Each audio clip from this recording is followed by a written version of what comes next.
Στην εποχή μας τα λεμόνια θεωρούνται απαραίτητα για τη διατροφή μας, όχι μόνο για τις πολλαπλές χρήσεις τους και την υπέροχη γεύση τους, αλλά επίσης επειδή έχει αποδειχθεί ότι είναι ιδιαίτερα ωφέλιμα για την υγεία μας. Η υψηλή τους περιεκτικότητα σε βιταμίνηση σε συνδυασμό με τον μεγάλο αριθμό αντιοξιδωτικών και θρεπτικών συστατικών που διαθέτουν τα καθιστούν ιδανικά για την πρόληψη ασθενειών και για την καταπολέμηση διάφορων προβλημάτων υγείας όπως είναι η γρίπη,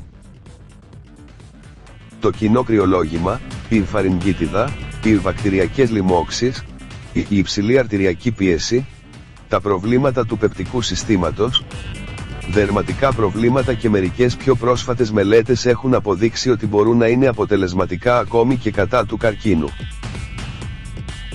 Μερικά από τα ωφέλη του λεμονιού οφείλονται στην υψηλή του περιεκτικότητα σε βιταμίνες C, E, Β1 και Β6 όπως επίσης και σε μαγνήσιο, διοφλαβονοειδή, πικτίνη, φωλικό οξύ, φόσφορο, σβέστιο και κάλιο. Άλλα θρεπτικά συστατικά βοηθούν στην ενδυνάμωση του ανοσοποιητικού συστήματος, προστατεύουν το στομάχι και το σηκώτη και επιβραδύνουν την πρόωρη γύρανση του δέρματος που προκαλείται από τις ελεύθερες ρίζες. Αλλά γιατί οι φλούδες λεμονιού ειδικά είναι κατάλληλες για τους πόνους της αρθρώσης? Οι περισσότεροι άνθρωποι δεν το γνωρίζουν, αλλά σχεδόν τα μισά ευεργετικά θρεπτικά συστατικά του λεμονιού βρίσκονται στη φλούδα του. Λόγω της πικρής της γεύσης οι περισσότεροι άνθρωποι πετάνε τη φλούδα και χρησιμοποιούν μόνο το χυμό αυτού του φρούτου. Ωστόσο, όταν πετάτε τη φλούδα του, στην ουσία χάνετε ένα μεγάλο αριθμό θρεπτικών συστατικών που μπορούν να βελτιώσουν γενικά την υγεία σας και καταπολεμήσουν ακόμη και τους πόνους της αρθρώσης. Η φλούδα του λεμονιού περιέχει σημαντικά θρεπτικά συστατικά όπως έλαιο λεμονιού, σιτρονέλα, φελανδρένιο. Περιέχει επίσης βιταμίνη C, κιτρικό οξύ, μυλικό οξύ, φορμικό οξύ, εσπεριδίνη και πικτίνες και πολλά ακόμη.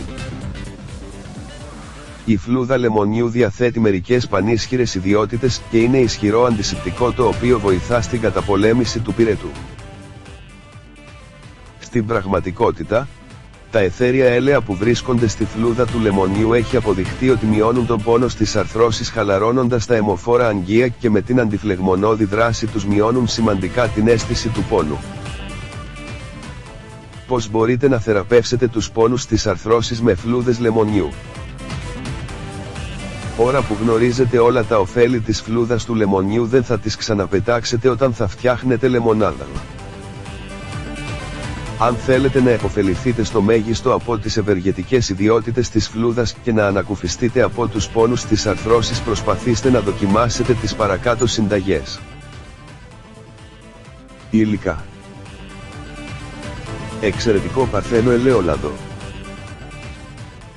2 μεγάλα βιολογικά λεμόνια,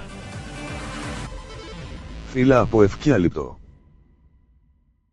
1 μικρό βάζο με καπάκι, καθαρή γάζα. Προετοιμασία: τοποθετείτε τις φλούδες των λεμονεών σε ένα βάζο και προσθέτετε ελαιόλαδο μέχρι να καλυφθούν πλήρως. Στη συνέχεια προσθέτετε τα φύλλα του ευκιάλιπτου. Κλείνετε προσεκτικά το βάζο και αφήνετε το μείγμα να σταθεί για 2 εβδομάδες. Εφόσον περάσουν οι 2 εβδομάδες, προσθέτετε λίγο από το θεραπευτικό μείγμα σε μια γάζα και την τοποθετείτε απευθείας πάνω στην περιοχή που πονάτε.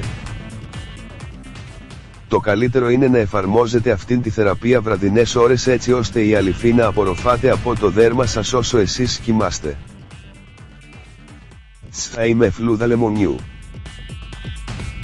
Εκτός από την παραπάνω θεραπεία για τους πόνους της αρθρώσης, μπορείτε επίσης να φτιάξετε ένα τσάι με φλούδα λεμονιού για να αποκτήσετε όλα τα ωφέλη της και να έχετε βέλτιστα αποτελέσματα.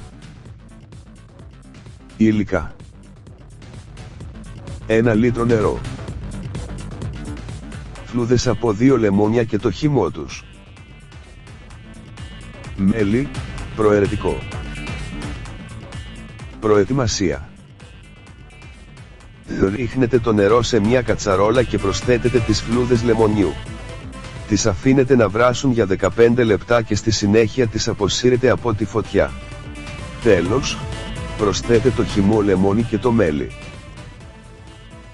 Τα ωφέλη του τσαγιού με φλούδα λεμονιού. Ανακουφίζει από τους πόνους των αρθρώσεων στα πόδια και τα χέρια. Μειώνει τις φλεγμονές και τα αέρια. Είναι φυσικός αποτοξινωτικός παράγοντας. Βοηθά στη ρύθμιση του pH του αίματος. Ενδυναμώνει το ανοσοποιητικό σύστημα και προλαμβάνει ασθένειες. Ρίχνει την πίεση του αίματος. Βελτιώνει την υγεία του δέρματος καταπολεμώντας την υπερβολική λιπαρότητα. Καταπολεμά τη δυσοσμία του στόματος. Είναι χαλαρωτικό. Ανακουφίζει από την ένταση και από τους πονοκεφάλους.